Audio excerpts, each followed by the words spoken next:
nó rồi đi trộm đi sau này nó nói giờ lúc tỉnh bên giờ đi đâu bay pro mọi mẹ mình nói tôi cho con này sẽ đến sẽ là shit sẽ là mình sẽ là làm sai cái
hay có chơi trong tiếng kêu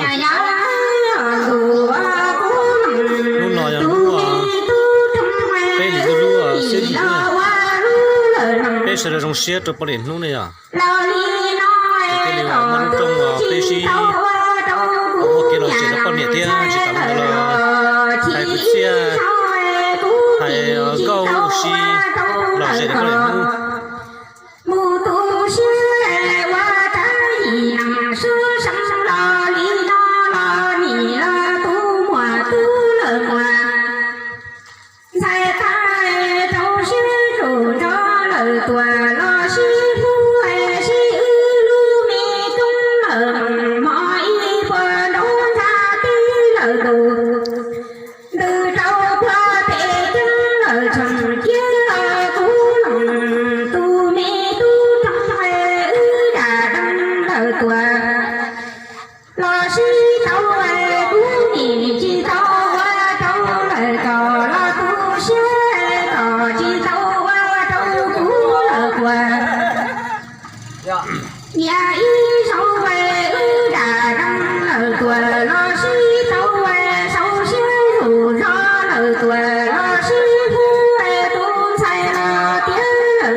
谢谢你们，哎呀，等下没。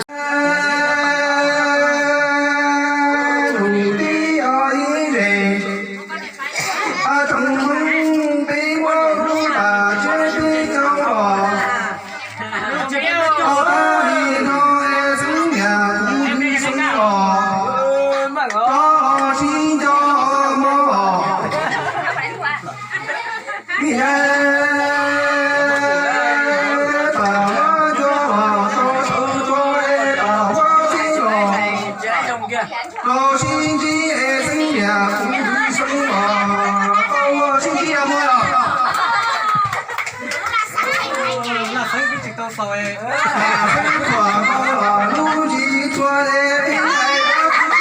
不是老姐打了很老呀，很老呀。